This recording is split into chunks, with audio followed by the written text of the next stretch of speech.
All right, Andrea. So I'm really glad that we're going to take this time to do this last progress exam for you. So let me ask you: are you feeling good about where you are physically right now? Feeling pretty good. Good. So chiropractic works, right? Yeah. Well, you've come a long way since coming in here, and I want to remind you of where you were at. You had that low back pain on the right side that was radiating into your right leg, and you didn't like that at all. You said it was difficult, getting around, doing your daily activities and whatnot. So we want to keep you away from there. We don't want you to be getting kept up at night, and we want to keep it that way, right? Okay. So I'm glad to say that you've been getting stronger and stronger, and I can tell so much difference in when you come in now. We're not starting from the beginning. Your muscles are stabilized and they're staying in the proper position. So you're exactly where I thought you'd be at this point in your care. And so that means you're going to move on to wellness care, which is what all this stuff is coming down to. So wellness care, at the end of your appointment today, Carol up front is going to schedule you out for the whole year. And she'll tell you exactly what to do, and all you got to do is follow the directions, like that navigation system I told you about a long time ago. I'm going to put you on a once a month wellness visit because I believe that with your stabilized condition right now, that with the way you're living and everything right now, once a month will be good, and that'll be good enough to keep you where you're at. But it's impossible for me to know when you'll have an injury or get another injury. You could be skiing in the mountains or on the water or something. So you just got to let me know, because as long as your activities are normal as they have been for the last couple of months since I've been seeing you, then you shouldn't have any problem keeping you stabilized with once a month treatments, okay? So for us to accomplish this move to wellness, you'll have to come in, like I said, only 12 times, so that's once a month. And just like the video we just showed you, you just got to keep your maintenance up, just like that last progress where I told you about keeping your house maintained or your car oiled, okay? So let me tell you why wellness is essential for you. You can follow along with me here with this little pamphlet. We have some stuff going on. I want to compare your health to your wealth. So I'm sure you've heard the financial experts talk about people outliving their retirement and whatnot.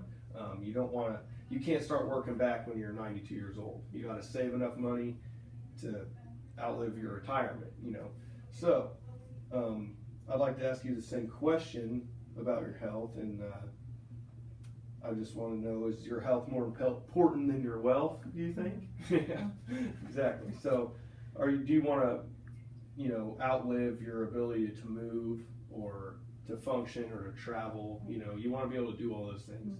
So like you see here, we're going to start over on this and go down and around.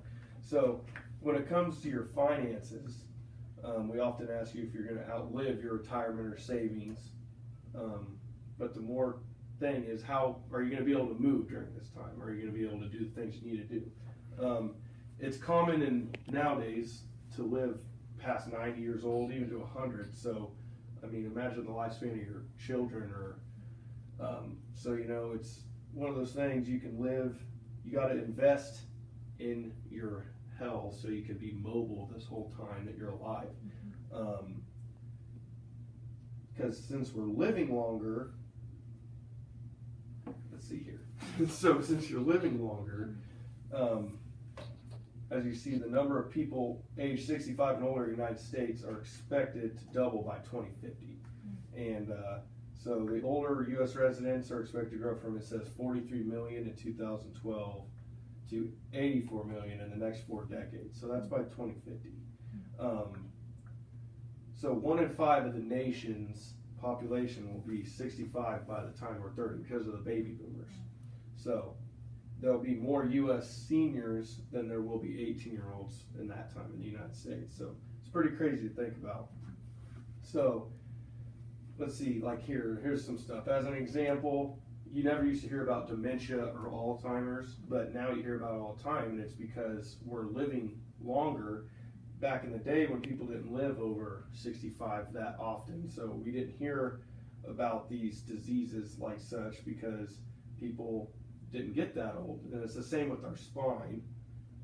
Immobility, as this says here, is not a new health problem, but it sure seems like it because we used to not live this long, so we never saw the neglect on the spine, and we never had to tell people, you know, to keep their spine aligned and all that. So maintenance was never taught, but now we're trying to teach this maintenance to people. So if you don't maintain your musculoskeletal system, then life will definitely take its toll. So you want to stay in here getting your maintenance once a month, that sort of thing. And as you can see over here now, there's also been a tremendous increase in the number of walkers and wheelchairs, as you probably noticed too in your life. And that's because we've lived longer and people are outliving their mobility. They're not able to do these things. And I mean, just think if you were 70 years old and you had to get in a wheelchair, but you lived to be 100. That's 30 years in a wheelchair. That's a long time. So when you and your kids get older, do you want to be able to, you know, go and play to your grandchildren's concerts and stuff like that, or do you want to be in a wheelchair over in the corner waiting for someone to push you over there, you know? So if we keep you mobile, keep you where you're at right now, you're going to be doing great. And then the older you get, all you need is your health, and all your functions and everything will keep working great. So the best investment you can make is in your ability to live the whole time that you're alive. That's this whole process. Don't outlive your mobility, and keep getting your maintenance plans and follow the doctor's orders, and you'll do great.